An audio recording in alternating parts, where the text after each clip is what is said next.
ciudad de Éfeso. Es una ciudad completamente, como decir Atenas, pero donde está el Partenón, la Acrópolis, y todo lo que han visto en los libros o si han ido de la Atenas vieja, antigua, de hace 3.000, 4.000 años. Éfeso es así, tiene las columnatas, el Capitolio, o sea, absolutamente deslumbrante. Es una ciudad descubierta de los romanos, era provincia romana en lo que se llamaba el Asia Menor. Los romanos le llamaban a esa cosa el Asia Menor. Y nos contaban toda la historia de cómo vivían los romanos. Habían un poquitico de ricos, muy poquitos, ¿y cómo eran el resto? Esclavos. Todas esas construcciones las hicieron los esclavos porque habían un poquitico de ricos y el resto eran pobres. ¿Quién mandaba? El emperador. ¿Había libertad? No había libertad. Era lo que dijera el emperador. El ser humano era simplemente un adorno en el imperio. No había dignidad humana, no había libertad de expresión, no había libertad económica, no había individualidad. El ser humano no era un individuo, era una masa que hacía parte de un imperio. Punto. Y nos contaban todo eso. Pero seguimos viajando así por ciudades ahí cerquita. Y lo último que más me impactó eso, tienen que ir antes de morirse a esa ciudad. Se llama Pompeya. Ya en Italia, después de que estuvimos por ahí, por todo eso, terminamos en Pompeya. Una ciudad que la tapó el Vesubio, un día a la 1 de la tarde, Baramó. El Vesubio está ahí al lado, es como ver las Tres Cruces. Está enfrente ahí de ellos, Fabra, ahí cerquita de Nápoles. Bramó esa vuelta y empezó a escupir cenizas y lava. Y tapó toda la ciudad de Pompeya con 5 metros de ceniza. Y la gente que se pudo escapar, porque parece que se escapó alguna gente, pero el resto quedó cubierto y nadie se dio cuenta de ahí. Eso fue en el año 79 de la era que estamos viviendo. En el año 79 la ciudad queda cubierta totalmente. Pero miren este hecho tan importante. Todo lo que uno ve de Atenas, de Éfeso, las ruinas de los romanos, son hechas, o sea, son armadas otra vez. ¿Por qué? Porque eso se destruyó. Entonces lo que han hecho los antropólogos y la gente que investiga es coger el pedazo de columna y pegarlo, ir armándolo como para más o menos mostrar cómo vivían. No es que uno diga, ¡ay, la coroa estaba hecho! No, eso medio la han armado. Obviamente medio la han armado, pero obviamente con cosas originales. Pero en Pompeya la ciudad quedó cubierta y solamente se dieron cuenta en el siglo XVII que esa ciudad existía allá abajo, porque empezaron a hacer algunas excavaciones para alguna construcción, empezaron a encontrar columnatas y cosas. ¿Saben una cosa espectacular? Abajo estaba exactamente cómo vivían los romanos, qué comían, cómo eran sus casas, las casas completamente cubiertas, cómo eran sus templos, qué comían, qué animales tenían. Y empezaron a destapar la ciudad y solamente han destapado 2/3 partes de lo que es toda la ciudad. Y es alucinante. ¿Saben que tenían restaurantes como nosotros? Mesa larga. O sea, restaurantes, tenían los templos de los dioses, tenían bodegas de almacenes, es como un chipichapi, como un centro comercial, tenían puertas corredizas, tenían panaderías, están los hornos y la gente petrificada, o sea, están los cuerpos de la gente como quedaron el día de la erupción volcánica. Es una cosa espectacular. Y adentro hay todo, exactamente todo como vivían los romanos. Tenían hasta un prostíbulo y están las camas, todos los reservados así, súper bonito, súper bonito. O sea, todo como vivían, original. Tienen que ir a Pompeya. Tienen que ir a Pompeya. Es una cosa espectacular ver, y de allí sacaron lo que casi todo conocemos de los romanos, incluida pues, obviamente Roma, pero de las cosas más vitales que encontramos lo sacaron de Pompeya. La autenticidad de la historia la terminaron sacando de la ciudad de Pompeya. ¿Qué vivían allí?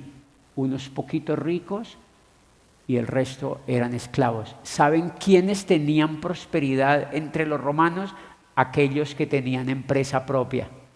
Los que tenían panaderías, los que tenían restaurantes, los que tenían bodegas, los que tenían empresa privada. De esto habla este libro. Por eso les quería contar esa pequeña historia, porque yo decía, es increíble. Y adivine qué eran los demás, esclavos. Si no tenías panaderías, si no tenías bodegas, si no tenías el prostíbulo, eras esclavo. ¿Algún parecido con la realidad hoy? Vivimos igual. Es más o menos igual. Lo que pasa es que ahora no nos pegan, pero es igual. O sea, el ser humano, y este libro es brutal por esto, porque es un completo dañacoco. Atérrense de esto que les voy a contar. Hasta 1800,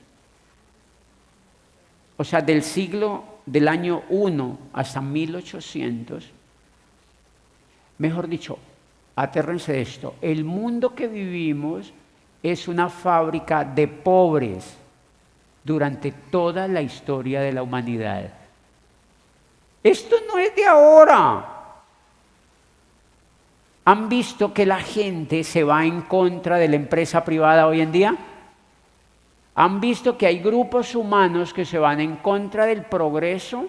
¿Han visto que hay gente que le pide al Estado que frene el crecimiento económico?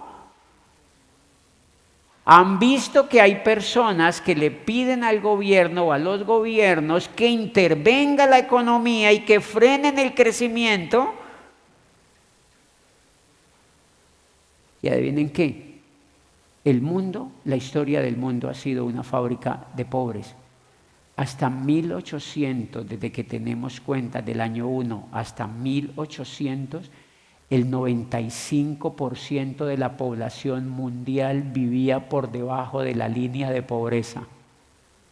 El 95% de la población mundial vivía por debajo de la línea de pobreza, es decir, con un promedio de $1 diario, lo que hoy llamaríamos $1 diario para vivir, hasta 1800.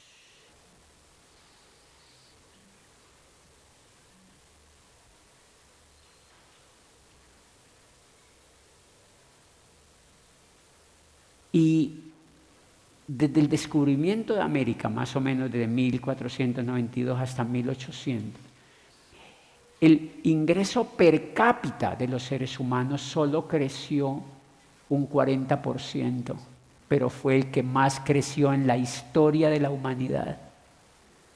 O sea que ni siquiera se duplicó. No sé si me están entendiendo.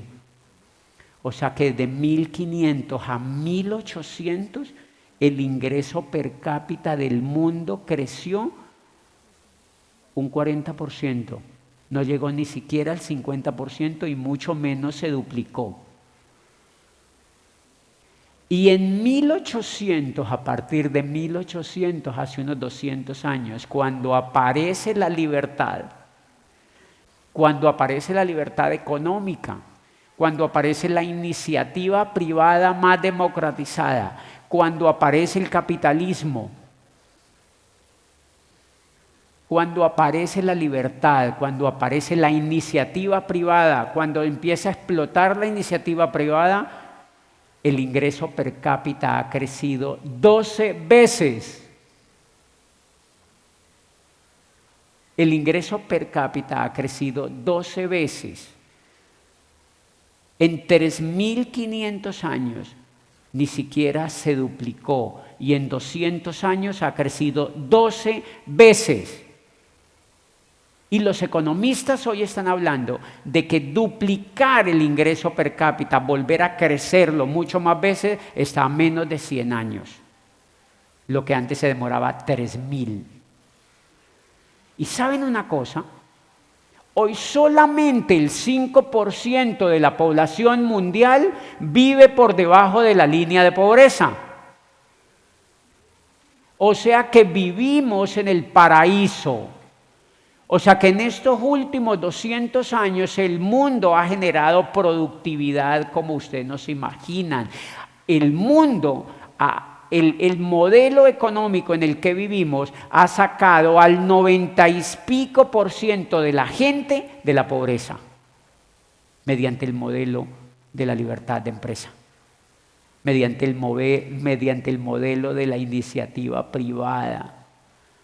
Por eso cuando uno oye que hay grupos humanos que quieren que se limite la iniciativa privada y quieren que el Estado intervenga en la iniciativa privada, ustedes saben hacia dónde nos volvemos otra vez. A una fábrica de pobres. A una fábrica de pobres. Y esto está en este libro, señores. Esto está en este libro.